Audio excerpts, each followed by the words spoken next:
Welcome back to the Korean car scene, because today we've got ourselves a Hyundai i30N for 20 points in winter of Series 30. And I've got my fingers crossed that it's better than this thing. From stock, this thing has got a whopping 271 brake horsepower, 279 foot-pounds of torque, and weighs a whopping 3,150 pounds. Now, I don't know why, but the style of the front of this kind of reminds me a little bit of the more modern Ford Focus, if you've ever seen that sort of, I guess, latest generation. I'm not sure what they're on, but it does look a lot like it. Going to the side, it's like pretty much every hatchback style ever. It's always just that little bit at the back, that bit at the front, and also a little bit of style that looks like this. Going to the backlights do look pretty cool indeed, and honestly I've got not much else to say about it. But going to the inside, that's where things do get interesting. We've got ourselves once again an entertainment system over here, and a lot of buttons on the steering wheel. Seriously, I could be there all day. In the meantime, let's go ahead and take a listen to the engine of this thing.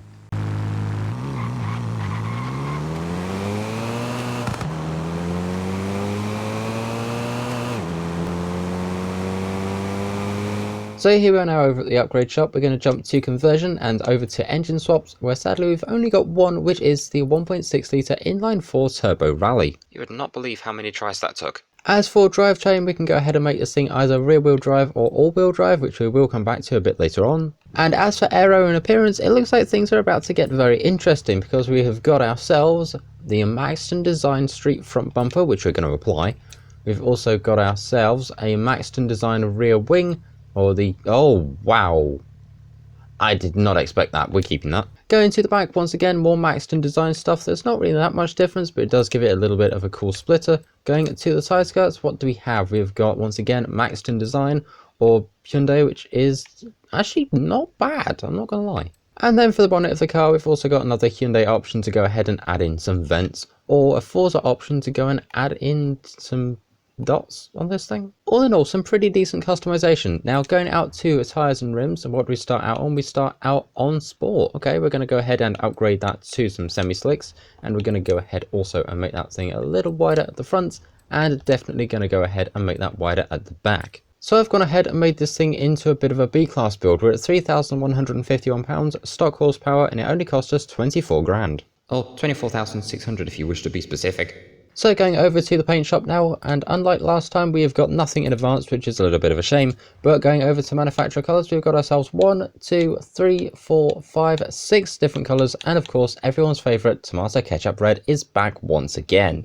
So this is actually a pretty decent car, and actually kind of popular over here in the UK, at least the Hyundai regular i30 version. I'm sure there's a few i30Ns over here, but knowing my luck, I might have just walked past one without knowing, because to me it kind of just does look like another hatchback. But let's go ahead, load into this race, and see if it can prove to be more than just a normal everyday car. And by that I mean, let's see if it can have a little something special. And away we go. We're up against various other hot hatches. A lot of them are front wheel drive or all wheel drive, and I think we've got a couple of rear wheel drive cars on here, but I'm not quite too sure. But we are front wheel drive with 270 brake horsepower, a massive wing, well, decent sized wing, and we've got one job of try and make it to first place, of which we've done pretty well, because we've already made up 2 spots going out of that turn, and I think this thing might actually stand a pretty decent chance of getting there quickly. That's a Renault. We've passed the French.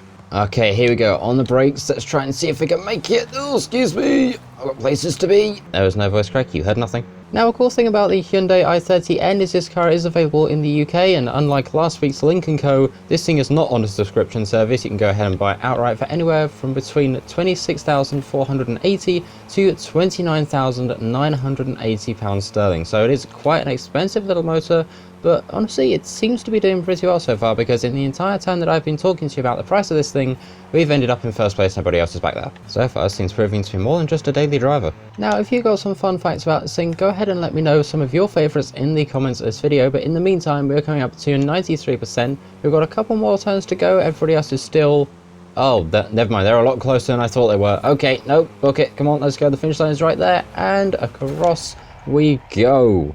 I let my guard down on this car way too soon, but we did end up with the first place in a time of 2 minutes 22. Now, while this thing was used by Hyundai Motorsport as a racing car, also known as the i30N TCR, which did pretty well for its time, we're going to go ahead and make it suitable for a different kind of racing. Yep, that's right, we're going drag racing. Which does mean sadly I have to take off all the cool aero.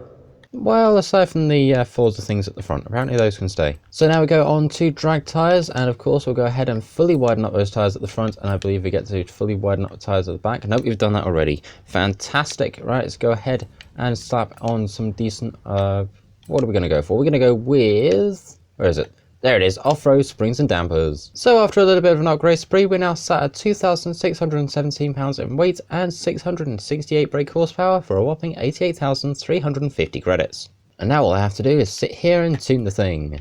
Again. Oh boy. Alrighty, here we are now over at the back of the Festool. Let's go ahead and get a little bit of a wheelie check. Do we have anything? Sorta, kinda, but not really at the same time, so I don't really know if this thing's going to be good or not. Fastest track car. Honestly, Super 7 sign, I don't really know, but let's go ahead and find out. We'll line up here, put ourselves onto some launch control, and away we go. We've got actually a decent amount of power in this thing. I wish there's a little bit more, but, well, what can you do?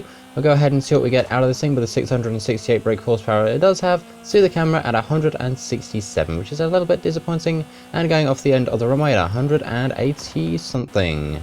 Yay! Very speedy. I'm pretty sure they could have at least had the Honda motor as an engine swap. I think that would have been good. In the meantime, we're now back over at the Festool, so let's go ahead, slap back on those semi-slick tyres and go back and also change out the suspension that we've got on this thing back to some racing suspension, which should be just here.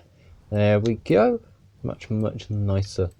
And now let's go ahead and get this thing ready for the motorway. But before we do that, here is this week's Forzathon shop. We've got the Koenigsegg 1 for 750 points, which is actually a pretty decent car to have. We've got the red round shades, the Aurora Emote, the Horizon Super Wheel Spin, and also the Gymkhana 10 Ford F-150 Unitruck, which you will need for this week's weekly challenge. But anyway, there'll be a video out on how to do that on Sunday. In the meantime, we've also got the Horizon Wheel Spin, and now we go out to the motorway. Alrighty, here we are now over at the edge of the motorway. Once again, back onto launch control we go. There's a lorry over there doing lorry things. I don't know why, but it is. And away we go. Let's go ahead and see what we get out of this thing. I'm looking forward to seeing hopefully maybe 200 out of this thing if we're lucky. But I think anything of that's just honestly going to be a bonus at this rate. So a message to Forza. We keep getting cars that keep getting so close to being great. And then you limit us by giving us one engine swap. And it's always the 1.6 litre inline 4. Why is it always that one engine? Can we have a couple more, please? This thing hits a flat 200, wow. And out of the speed zone at 199.68. And that's about it, which is kind of disappointing. But in the meantime, we've also got the downhill and speed camera to go. And through the camera we go at 202.58, going downhill 204, 205, 206, 207. Do we get any more than that? Nope, no we do not. And we've still got quite a lot of the rev range still to use that's just not being used. Great, okay. In the meantime, let's go ahead and do something that doesn't use the entire rev range, but at least like the first 3 gears. And by that, of course, I mean drifting. Let's go ahead and see what this thing can haul out of the bag. Hopefully, it'll be pretty decent. Come on, we are very, very sideways. Go ahead and chuck it this way, and out we go at 41,285 points, and only 1 flag as a casualty. If I get a bill from Horizon Insurance, I am going to be so broke. In the meantime, let's go ahead and give this another go, going back the other way. Let's go ahead and see what we've got. We've got 41,000 points to beat, and I think we might be able to do it. I genuinely don't know. Never mind, that's 37,905. I mean, to be fair, that's still a good score, so, you know, I'm not really complaining on that one. So is this thing better than the Hyundai we had a few videos ago? Well, for starters, it's not electric, which is, you know, always a plus, because I'm not a massive EV person, as we all know. But honestly, I feel like this car had a lot of room for improvement. Like, a lot of room. We did have the extra customization, which is always good, and as you can see, I've still got the hood pins on the front of this thing, but it just feels lacking. I genuinely don't know what it is about Hyundai cars in this game, but they do feel very lacking indeed. This thing was pretty good in B-class of racing, and I think it would be decent for A-class front-wheel drive, but other than that, well, I don't really know. It's a decent Gymkhana car, not great for drag racing, and certainly not great for top speed. I did also throw the stock engine back in this thing and try to upgrade it, and we only got to around 540 brake horsepower, which is, you know, less than we're running now. So should you pick this thing up? Well, I mean, you can do if you want. If you're a Hyundai enthusiast or you just like this car in particular, you can go ahead and get it, because then you can say, hey, I'm driving my dream car. But I think for me, this thing's just probably going to go back in my garage for a while and probably sit with the Hyundai Kona from a couple of weeks ago. But in the meantime, thank you very much for watching this video. I'll go ahead and see you all in the next one. Like, share, comment, subscribe. Tech out. See ya.